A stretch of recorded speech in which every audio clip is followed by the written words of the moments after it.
Muy bien, vamos a comenzar con la bolilla número 9, que trata sobre los recursos en particular. En primer término vamos a ver el recurso de reconsideración. El recurso de reconsideración fue regulado en nuestro país en el Reglamento Nacional de la Ley de Procedimientos Administrativos y en la mayoría de las legislaciones locales cuentan con este tipo de vía impugnativa que pretende o que persigue que el mismo órgano que dictó el acto impugnado sea quien lo revea, ¿sí? También vale destacar que este recurso ha sido denominado de diferentes maneras como recurso de revocatoria, recurso de reposición, de acuerdo a la normativa que lo legisla, pero bueno, con respecto al nombre que se le da, la doctrina y en particular Casañe considera que recurso de revocatoria no sería el adecuado, en tanto la revocación solo se puede dar de los actos administrativos y no de los reglamentos en cuanto a término técnico, y el recurso de reposición tampoco sería el nombre adecuado, sino que el recurso de reconsideración es el que reúne los requisitos que identifican a este medio de impugnación, en tanto lo que pretende o lo que se pretende a través de esta vía recursiva es que el mismo órgano que dictó reconsidere su acto, su voluntad, a fin de reencauzarlo en el caso en que eh, así lo estime conveniente, lo reencauce en el camino de la legalidad al acto. Entonces, ¿qué es el acto, el recurso de reconsideración? Es aquel que se deduce ante la propia autoridad que ha dictado el acto administrativo o reglamento a fin de que lo revoque, derogue o modifique por contrario imperio. ¿Contra qué actos procede? Este es un punto importante. En el caso del recurso de reconsideración, procede contra los actos definitivos o asimilables a definitivos. Los actos definitivos son aquellos que resuelven sobre el fondo del asunto debatido, ¿sí? Y los actos asimilables a definitivos son aquellos que, sin resolver sobre el fondo del asunto, es decir, sobre lo que se está debatiendo o sobre lo que se está impugnando, impiden la tramitación. Y esos actos asimilables a definitivos, la doctrina los divide en los actos interlocutorios o los actos de mero trámite. Los actos los actos interlocutorios son aquellos que para su dictado requieren la sustanciación, es decir, poner en conocimiento y esperar una respuesta del administrado previo a su dictado, como por ejemplo el caso de la caducidad. Al haber transcurrido el término legal, la administración pondrá en conocimiento al administrado que si no efectúa una actuación válida, se declarará caduco el procedimiento. Entonces, en este caso, el acto administrativo que declara la caducidad viene a ser un acto interlocutorio que pone fin al proceso, pero que no se pronuncia sobre el fondo, y por ende es pasible del recurso de reconsideración. Y los actos de mero trámite son actos donde, como dice la doctrina, no requieren sustanciación, es decir, no se le da intervención previa a su dictado al administrado, como puede ser, por ejemplo, la denegatoria de una prueba que haya propuesto en su escrito recursivo el administrado. Siempre que estos actos, como dice la Filmina, afecten derechos subjetivos o intereses legítimos. ¿Qué se examina? A diferencia de lo que sucede en el ámbito judicial, que aún no vimos, pero luego vamos a ver, en el ámbito del procedimiento administrativo y el procedimiento recursivo administrativo, el órgano puede resolver o puede pronunciarse acerca no solo de la legitimidad, sino también de la oportunidad, mérito, conveniencia del acto. ¿Ante quién se interpone y quién resuelve este acto, este recurso de reconsideración? Como ya lo dijimos, se interpone ante el mismo órgano que dictó el acto y va a ser ese mismo órgano quien lo va a resolver. En el caso de que el acto haya sido dictado por un órgano en ejercicio de una facultad delegada, va a ser el órgano delegado quien va a resolver el acto impugnado, siempre con la posibilidad del órgano delegante de abocarse al conocimiento del recurso. Y se dan dos supuestos que son qué sucede cuando el recurso fue interpuesto una vez que haya cesado la delegación. En ese caso el órgano delegante será quien resuelva el recurso de reconsideración. Es un recurso de carácter optativo, es decir, que no agota la vía, el particular puede plantearlo como no. En el caso de que lo plantee contra un acto definitivo, lleva implícito el recurso jerárquico. Y no agota la vía, bueno, como ya lo dijimos, y por ende no es un presupuesto para la habilitación de la instancia judicial. Los plazos para interponerlo. Para interponer el recurso es de 10 días de notificado el acto. Vimos cómo se cuentan los plazos en las bolillas anteriores. Y el plazo para resolver el recurso es de 30 días desde que fue interpuesto o desde la presentación de los alegatos o el vencimiento del plazo para hacerlo, en el supuesto de que en el trámite del recurso se haya abierto la causa prueba.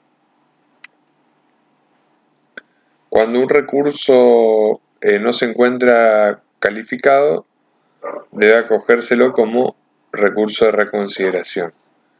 Y contra las decisiones definitivas que agotan la vía administrativa, se puede interponer el recurso de reconsideración, que tiene como efecto suspender los plazos del artículo 25 para demandar judicialmente a la administración, con lo cual de alguna manera el administrado gana tiempo para plantear la demanda. Muy bien, el recurso jerárquico. Pasamos al siguiente punto. El recurso jerárquico es uno de los recursos más importantes y típicos del derecho administrativo, en tanto tiene su fundamento justamente en uno de los principios principales de la estructura de la organización administrativa, que es el principio de la jerarquía administrativa, y lo que pretende este recurso es la reconsideración o control por parte del superior jerárquico de la actividad del órgano inferior jerárquico. Entonces, ¿qué es el recurso jerárquico? Es un medio para impugnar el acto ante el superior jerárquico del órgano que lo dictó.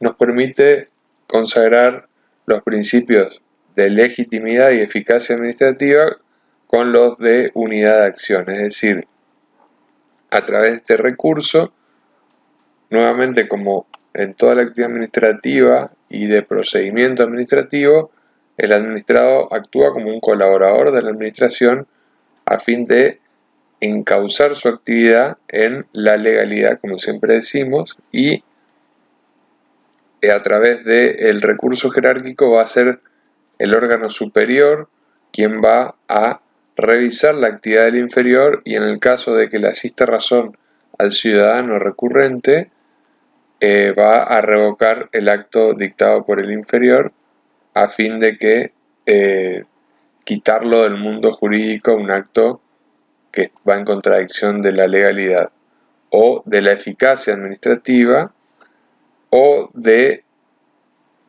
la jurisprudencia, o del modo de resolver normal y habitual que tiene la administración para ciertos casos, a fin de consagrar una unidad de acción en cuanto a la administración que se mantenga en todos sus niveles, resolviendo del mismo modo, en el mismo sentido, ¿sí?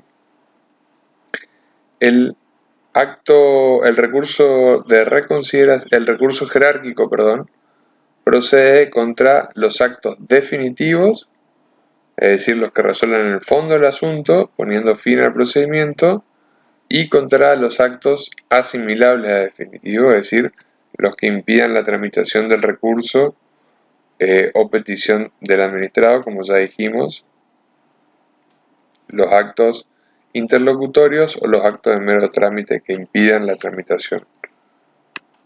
Muy bien. ¿De quién deben emanar los actos contra los cuales vamos a plantear el recurso jerárquico? Deben emanar de la administración central y de los órganos desconcentrados. No procede contra los actos de los órganos descentralizados, en tanto contra los actos de esos órganos procede otro recurso que vamos a ver en el punto siguiente, que se denomina recurso de alzada. Aunque sí son procedentes o es procedente el recurso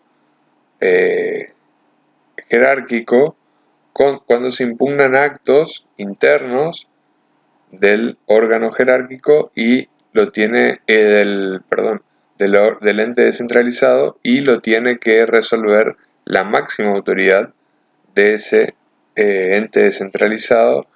En ese caso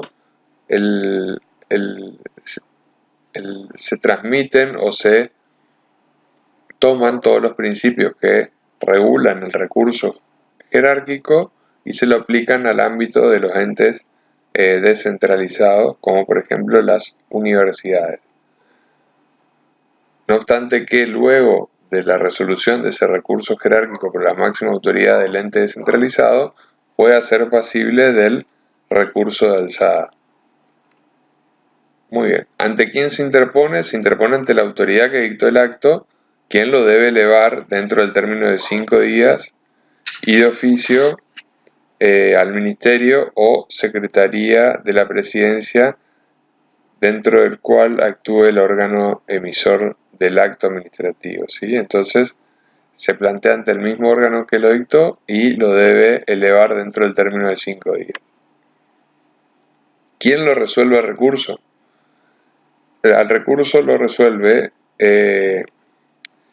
cuando el acto emanare de alguno de los órganos que integran los ministerios o la Secretaría de la Presidencia de la Nación, lo resuelve el ministro del área en la cual se emitió ese acto o el secretario de la Presidencia de la Nación que corresponda. Ahora, cuando el acto que se va a recurrir emana directamente del ministro o del secretario, va a ser resuelto por el Poder Ejecutivo nacional. Conforme la doctrina de Casagne, él considera que el recurso jerárquico contra los actos de un ministro, de un secretario, debiera ser resuelto por el jefe de gabinete por el jefe de gabinete de ministros y no por el presidente de la nación, no obstante lo cual en la práctica hasta la actualidad sigue siendo el presidente de la nación quien firma los decretos resolviendo los recursos jerárquicos planteados contra actos emanados de un ministro o de un secretario. Los plazos para interponer el recurso jerárquico son de 15 días una vez notificado el acto, y para resolver 30 días desde que fue interpuesto o de la presentación de alegatos o del vencimiento del plazo para hacerlo, al igual que el recurso de reconsideración. Bueno, como ya dijimos, el trámite del recurso se realizará en la sede del Ministerio o Secretaría en cuya jurisdicción actúa el órgano emisor del acto. Allí se va a recibir, en el caso de que sea necesario, la causa prueba y se recabará el dictamen del servicio jurídico pertinente. ¿Qué casos requieren de dictamen jurídico? La norma establece 4 casos específicos donde sí o sí se requiere el dictamen jurídico, que son cuando el acto emana de un ministro o secretario, cuando la cuestión traída a resolver es una cuestión sobre la que la administración pretende fijar una jurisprudencia administrativa, es decir, un modo normal y habitual de resolver, o cuando la cuestión tenga una trascendencia económica importante, o cuando el Poder Ejecutivo lo estime conveniente, con lo cual en la actualidad generalmente se corre traslado, se le da vista al dictamen al órgano asesor jurídico a fin de que se expida casi prácticamente en todos los casos acerca de su postura acerca de la resolución del recurso jerárquico. En cuanto a la fundamentación del recurso jerárquico, corre por cuenta del administrado el deber de fundarlo, aunque si ya hubiese fundamentado el de reconsideración y el jerárquico hubiese sido planteado de manera implícita, es válida la fundamentación realizada en el recurso de reconsideración sin necesidad de fundarlo nuevamente, aunque tiene la facultad, la potestad, el administrado de ampliar dichos argumentos ante el órgano revisor que tramita el recurso jerárquico, ¿sí?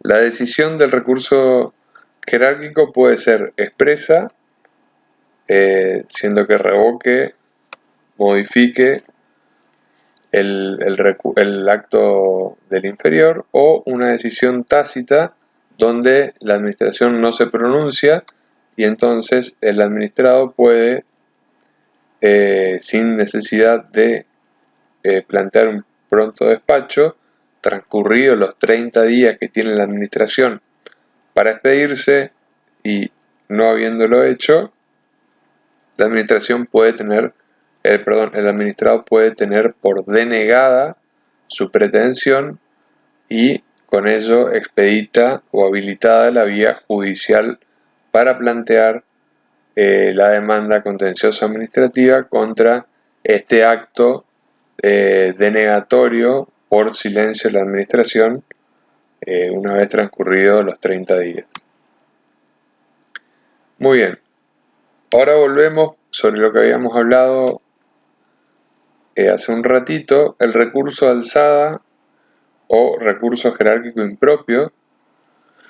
El recurso de alzada pone en evidencia o pone en juego el denominado control de tutela que realiza el Poder Ejecutivo sobre la actividad de sus entes autárquicos y procede entonces contra los actos definitivos o asimilables a ellos emanados del órgano superior de una entidad descentralizada a fin de que el Poder Ejecutivo o el ministro del cual dependa el órgano al que se trate proceda a revocar, modificar o sustituir el acto.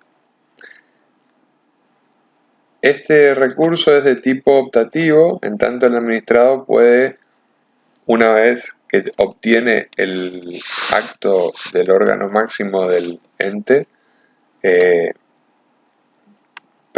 ente descentralizado, puede acudir directamente, considerar agotada la vía y acudir directamente al Poder Judicial e iniciar un proceso contencioso administrativo, pero también la norma le otorga la posibilidad de plantear nuevamente en sede administrativa otra instancia revisora que pone en juego entonces el control de tutela a fin de que el ministerio del cual depende esta entidad revea la actividad realizada, ¿sí?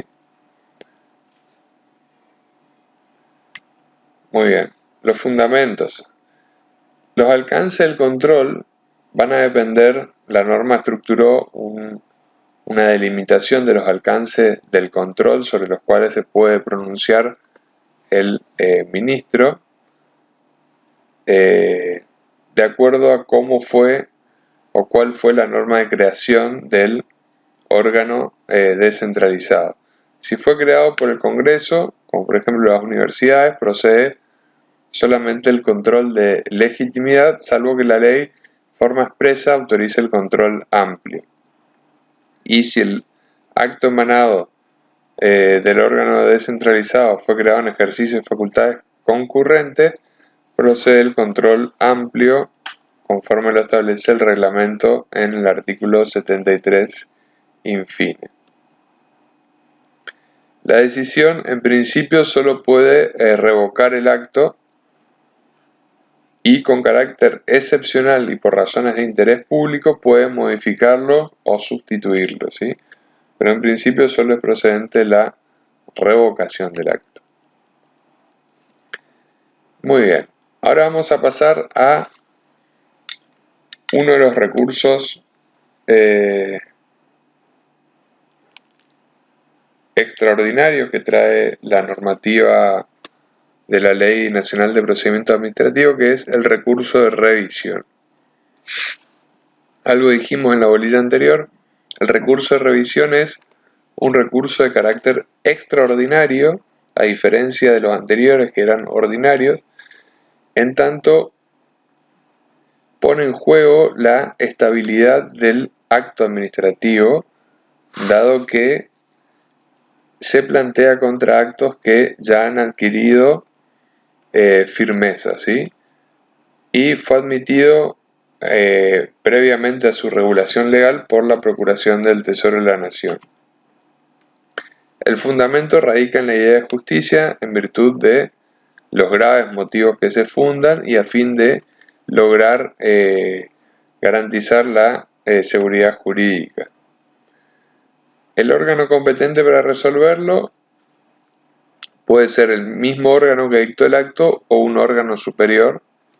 En el ámbito judicial también contamos con un recurso de revisión similar al legislado en la norma administrativa y se dio esta discusión acerca de quién debe resolver el recurso de revisión, si el mismo órgano que dictó el acto o si un otro órgano o el mismo órgano con otra composición, ¿sí? ¿Contra qué actos procede el recurso de revisión? Debe tratarse de un acto firme, es decir, contra un acto contra el que ya no se puedan plantear recursos administrativos o judiciales, es decir, un acto que ya ha quedado firme. Y los motivos o las causas son enumeradas taxativamente de interpretación restrictiva. Entonces, para plantear el recurso de revisión, solamente se puede plantear cuando resulten contradicciones en su parte dispositiva. Y luego establece cuando después de su dictado se recobren o descubran documentos con los que no se contaba al momento de su dictado o que no se los pudo contar por fuerza mayor o por obra de un tercero. Ese es un supuesto. El otro supuesto es cuando se hubiese dictado con base o con fundamento en documentos que luego de dictado el acto fueron declarados falsos o cuya falsedad se desconocía, dice la norma. Y también cuando hubiese dictado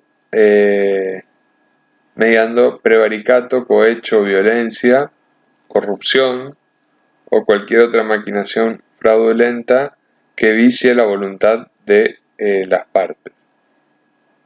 En todos estos supuestos, salvo en el primero, el plazo para plantear el recurso es de 30 días de recobrado o hallado los documentos o del cese de la fuerza mayor u obra del tercero, y en el caso del primer supuesto, deberá promoverse dentro de los 10 días de notificado del acto. Muy bien, el reclamo de queja. El reclamo de queja tiene por objeto corregir defectos de trámites o el incumplimiento de plazos legales o reglamentarios del procedimiento, y advirtamos que la norma habla de, en realidad la doctrina habla de reclamo de queja, en tanto no persigue o no se dirige contra un acto administrativo, es decir, no se pretende impugnar un acto administrativo a través del reclamo de queja, sino que justamente se realiza una queja en cuanto al procedimiento impugnativo del acto. Lo que estamos digamos, impugnando es el procedimiento, ya sea por que se advierten defectos de trámite o porque no se están cumpliendo los plazos legales o reglamentarios del procedimiento. Se lo presenta ante el órgano superior jerárquico del cual está tramitando el procedimiento y lo debe resolver solicitando un informe previo al órgano inferior. Y bueno, los presupuestos son, como ya dijimos, el incumplimiento de plazos legales o reglamentarios o el defecto de trámite. La decisión es irrecurrible y en ningún caso suspende la tramitación del procedimiento en el marco del cual se haya producido. Es decir, uno plantea el reclamo de queja, pero el procedimiento sigue su curso normal. El recurso de aclaratoria está regulado en el artículo 102 del reglamento y establece, es un recurso que se dicta contra los actos que ponen fin al procedimiento, siempre que éste contenga conceptos de carácter imprecisos, es decir, que no se los pueda determinar o delimitar correctamente, o que sean oscuros, es decir, que no se advierta a primera vista cuál es el significado de los conceptos vertidos, o existan contradicciones en el contenido del acto que se dicta. El plazo es 5 días de notificado del acto definitivo, y lo que se pretende con este recurso es, como bien lo dice su nombre, clarificar el acto dictado cuando se advierta alguna de estos problemas de imprecisión, oscuridad o contrariedad en sus términos.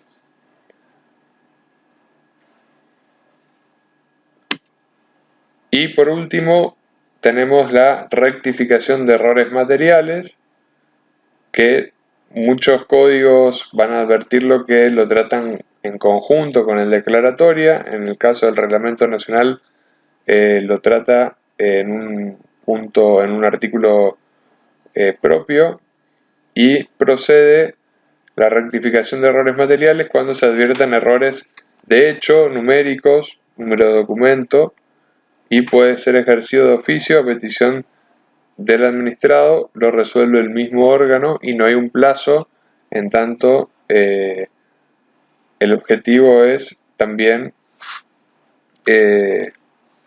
corregir este tipo de errores que muchas veces se producen en el trajín diario del devenir de la administración, de la cantidad de trabajo. Se producen errores de tipeo que pueden generar errores materiales, errores en los nombres, en los apellidos, en la forma en que están escritos.